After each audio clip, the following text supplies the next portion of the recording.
Hello, my name is John Phillips. I'm the park ranger here at Bannack State Park, a truly unique and very historically significant site. Bannack is probably best known as the site of the original gold strike in Montana, as well as the site where vigilantes hang 5 men in 48 hours, including the sheriff. And these two stories combined really are what made Montana. After that, a man named Sidney Edgerton, who was the Chief Justice of Idaho, he lived in this town at that point in time, went to Congress and he said, look, Idaho's too big. And your job is to protect your citizens. They just hang 21 men and their own sheriff. And now they have Bannack in Virginia City. So he goes to Congress and suggests they make the new territory of Montana. The only thing Congress didn't like about Montana was our name. Montana means mountainous, and if you've ever been to Montana before, most of Montana is a Great Plains environment and not very mountainous. So they got into a little name debate, and they suggested Douglas Territory, Jefferson Territory, but one man, being sarcastic, said, hey, why don't you just name the place Abyssinia? Abyssinia is an African kingdom. And the reason being, there were members in Congress that suggested that they give black men the right to vote here in 1864. Now, I think this is a significant connection to what is going on with the Civil War at that point in time. So this man, Sidney Edgerton, is the man that created the territory that I love, now known as the state of Montana. Well, unfortunately, his house, after he left here, Sidney Edgerton, his house was turned into a barn, and they said there were better barns in Bannack than the governor's house. Well, in the early part of the 20th century, it burned down, and today all we have left of our remnants of the governor's house is this shack in the back, and they believe logs from the governor's home were salvaged and used to make this shack today. So Bannack is significant in a number of different ways. It's significant for the gold rush, for law and order issues, for the connections to Native American relations, national expansion, as well as the ability of a community to transform, evolve, when its only industry was the extraction of gold. And Bannack truly was never a ghost town. It was lived in continuously in gold mine from 1862 to 1942.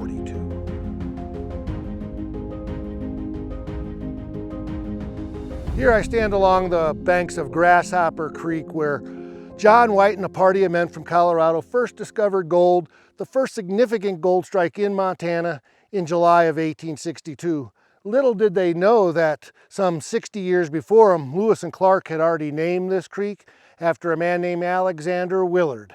Willard lived to be the second longest surviving member of Lewis and Clark and actually followed the gold rush to California.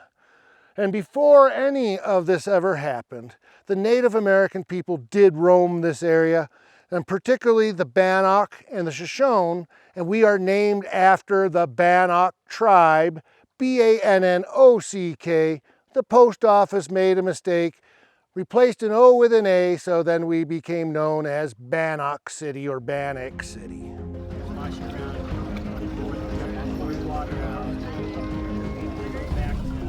Surrounded by mining equipment. As you probably know, the gold rush starts with placer mining, pick, pan, shovel, sluice box work. It's all coming out of the creek. That gold is going to disappear fairly quickly, and that's the evolution of this town from gold rush to industrial gold mining. Phase 2, a little giant, a monitor, hydraulic mining. This requires building ditches to move water in here to power these things. The longest ditch here is about 30 miles long, hand dug to power the little giant. The next stage of technology coming in, the dredge boat. There would be 5 dredges operating on Grasshopper Creek over a period of about 10 years, including the first electric dredge in North America. All this technology, each one of these represents a mini boom that is going to occur, and then there's going to be a resurgence of mining, and then a lull, and another resurgence. And that's really the history of Bannack. Boom to bust, over and over again. The 20th century, this place is really about hard rock mining and the use of cyanide to dissolve the gold out of the ore.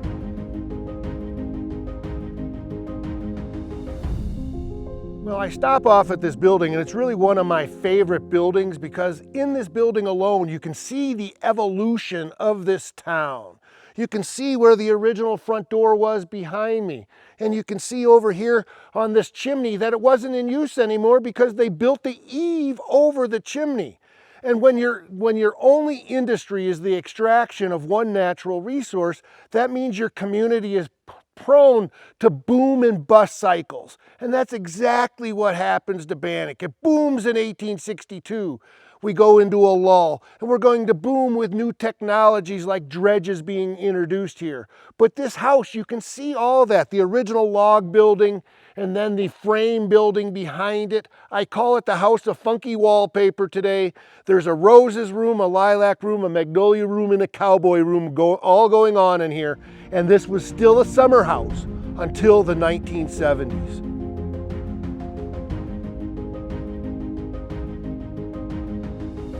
Here we are at the last practicing doctor's house in Bannack, Robert Ryburn. He was here from 1897 to 1917, and you just have to think about, use your imagination. Think about what the doctor has to go through to treat his patients at that period of time. This man had to cover towns like Wisdom and Jackson. Wisdom is 47 miles from here, perhaps the coldest community in the lower 48. Just think about going there and getting the doctor, coming from there to get the doctor and going back home. The challenges people faced were tremendous. Recently, I had a woman walk in here that works for the same agency, works for Montana State Parks just like I do, and she said her family was one of the earliest residents of Bannack. And I asked her the name, and she said Kepler. And I said, did you know your family lost 3 children in 4 days to diphtheria? And she knew the story, but I was able to give her some clippings from the newspaper regarding her family anyway. But one of those things what happens here when you visit our cemeteries is you will notice lots and lots of children in these cemeteries, and it just goes to the medical knowledge of that period of time and one of those challenges that the people actually faced. Now, this house is also generally locked because it is fully furnished, but on your tours, one of the things you often get to do is kind of go behind the scenes and see some of the locked things here at Bannack. And this is just one of those buildings that we can go into and show you some of the interesting things that Bannack has in its collections. And it is just a furnished house. It represents all the different time frames of Bannack from the 1860s all the way up until probably the 1960s with all the different things displayed in here. One of the things I often talk about is this large box in the corner, which is actually a giant butter churn. And in the early days of Bannack, in the early days of the gold rush to Montana, there was no agriculture before gold. So these people were fed from northern Utah, and it made it a very, very expensive place to live. The governor's wife, Mary Edgerton, actually addressed butter. She said it was $7 a pound in 1864. And the people that study that end of it tell me your multiplier's 24. Think about it, $168 a pound butter in today's world.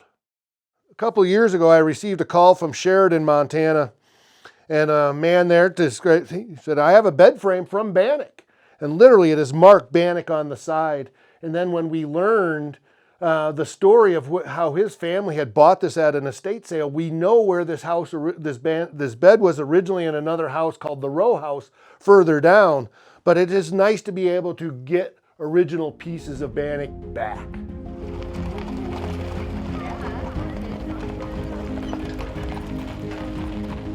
Here I stand in front of perhaps my favorite building in town, the school, the only public school ever built here. Prior to public schools here, there's going to be something known as subscription schools, basically private schools, and the governor's niece, Lucia Darling, is certainly one of those earliest teachers in Montana, and her description of early education in Montana is certainly worth getting your hands on and reading. This building was built in 1874 by the Freemasons. and their symbol is up there above me. And today they still use it again. They reopened their lodge here in 1990, and today it is considered a historic lodge for the Freemasons. Well, the school was built in 1874, and the last class went to school here in 1950. So we actually have lots of oral histories from kids that went to school here, as well as a teacher, so we know a lot about this building. And then again, it is one of these buildings you just get to go into and explore as you roam and make your way through the streets of Bannack. Well, here, probably the most iconic building in Bannack is the Mead Hotel. But the Mead Hotel was originally built as a courthouse, and it is the second brick courthouse in Montana. It is an impressive building, and it is designed to be impressive. Built in 1876, but in 1881, the railroad had built the new town of Dillon. They wanted to be the county seat. They win the election. Well, they built this thing for $14,000, and a few years later, they sell it to the Mead family. And the Meads then add on this back section because as a courthouse, it didn't need cooking facilities. Well, they added that on. They converted it to a hotel. Built for $14,000, sold for $1,200. And so this is really the most iconic building in all of Bannack. If you happen to be one of those ghost hunter people, it's supposed to be the most haunted. I've been here 17 years and have never encountered anything, but ghosts are certainly part of the story here today. Well, in 2008, there was a man plastering the main floor of this building, and he finds an advertisement in the wall from 1898 for a drug rehabilitation clinic in Dillon, Montana, called the Ensor Cure. And all it was a vegetable cure, and it said it would cure you from morphine, cocaine, alcohol, and tobacco by simply drinking a V8. It was never going to do anything. In 1877, there's a very famous battle not very far from here known as the Battle of the Big Hole. It's a very sad affair, the flight of the Nez Perce from their homeland of the tri-state area of Oregon, Washington, and Idaho. Well, I mentioned earlier that Bannack has this association as well with Native American relations during that period of time. In January 1863, one of the largest mass killings, one of the largest massacres of Native Americans in U.S. history happened in southeastern Idaho. It is known as the Bear River Massacre, and it is directly related to this town. General Connor reports that the Shoshone had been killing miners traveling between here and Salt Lake, so he goes out to punish the Shoshone that day, kills as many as 400 Shoshone in a single day, making it one of the largest mass killings in American history. But from the other end of that spectrum, there's a man here by the name of John Bozeman. John Bozeman leaves Bannack in April of 1863 to open the Bozeman Trail. And this trail was very contentious with many different Native people, became known as the Bloody Bozeman, and it was going to be one of these things that was going to affect Native American relations for a long time, was the development of trails, particularly the Bozeman Trail.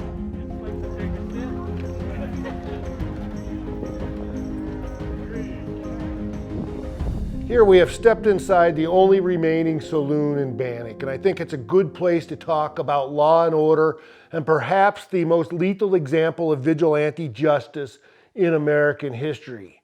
In 1863, the gold rush had expanded to Virginia City from Bannack. More and more people were piling in, and the crime and violence came with it. And as we approached winter, there was no real effective law enforcement, so vigilantes organized in Alder Gulch. They learned that a man by the name of, from Red Yager, that the sheriff, Henry Plummer, is in charge of the criminal gang.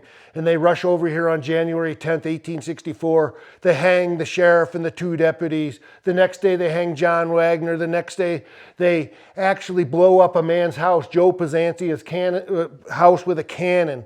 And then they shot Joe dead right then and there, and it turned into a frenzy, and then they hanged him, and then they shot him, they said, another 100 times before they burnt him. Well, there goes Joe. Well, they hanged 25 men in 6 weeks throughout southwest Montana.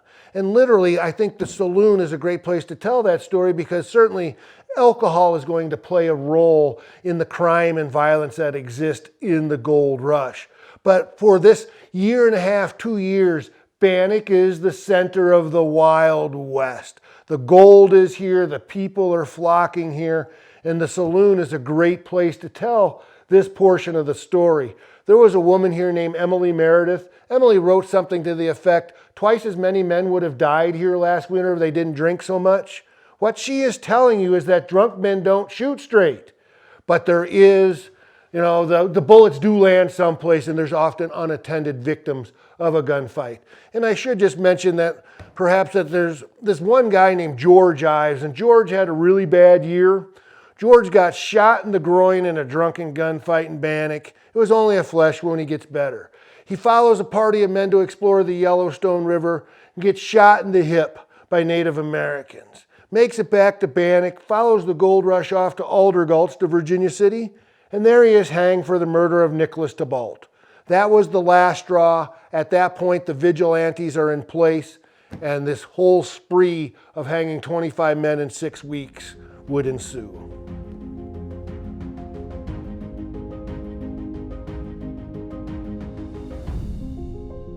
The jail here on my left was built by Sheriff Henry Plummer in the summer of 1863, shortly after his election. The one behind me here was built probably in the early 1870s. This is the very first jail built in Montana.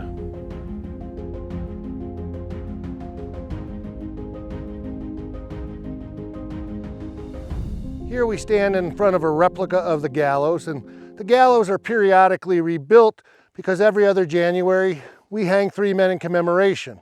And it is also ironic that Henry Plummer, the sheriff, would be hanged from the gallows he built.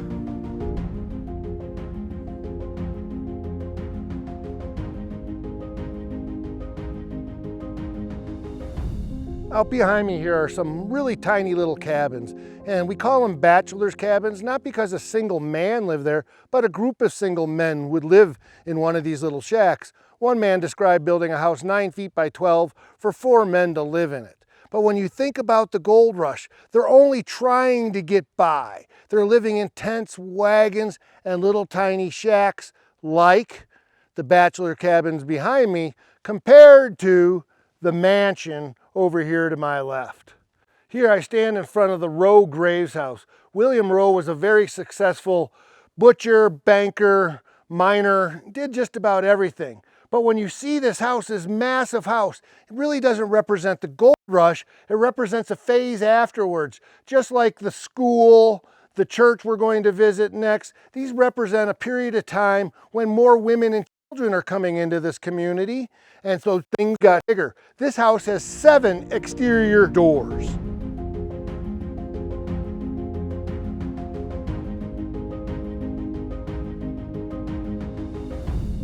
Here I am standing in front of the church, the Methodist Church, and it was the only church ever built in Bannack. Built in 1877 by a very well-known circuit riding minister named William Wesley Van Orsdell. So popular in Montana today, there's actually a Brother Van Society.